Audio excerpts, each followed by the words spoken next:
Iran യുദ്ധത്തിനും പശ്ചിമേഷ്യൻ പ്രതിസന്ധിക്കും പിന്നാലെ രാജ്യത്ത് പാചക എണ്ണയ്ക്ക് വില ഉയരുന്നു. കേരളം വിട്ടാൽ ആവശ്യക്കാരേറെയുള്ള സൺഫ്ലവർ ഓയിലിന് ഒരാഴ്ചക്കകം കൂടിയത് 4 രൂപ മുതൽ 5 രൂപ വരെയാണ്. സൺഫ്ലവർ, റൈസ് ബ്രാൻ ഓയിൽ, മിശ്രിത എണ്ണകൾക്ക് ലിറ്ററിന് 10 രൂപ വരെ വില കൂടിയിട്ടുണ്ട്. മഹാരാഷ്ട്രയിലും ആന്ധ്രയും ഉൾപ്പെടെയുള്ള സംസ്ഥാനങ്ങൾ സൂര്യകാന്തി ഉൽപ്പാദിപ്പിക്കുന്നുണ്ടെങ്കിലും രാജ്യത്ത് സൺഫ്ലവർ ഓയിൽ ഉൽപാദനത്തിൽ മുന്നിൽ നിൽക്കുന്നത് കർണാടകയാണ്.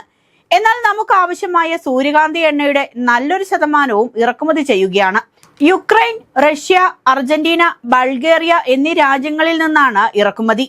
ഈ ഇറക്കുമതിയെയാണ് യുദ്ധം ബാധിച്ചിരിക്കുന്നത്. യുദ്ധം തുടങ്ങും മുൻപ് ബംഗളൂരുവിൽ 1 ലിറ്റർ സൺഫ്ലവർ ഓയിലിന് 161 രൂപയ്ക്ക് ലഭിച്ചിരുന്നു.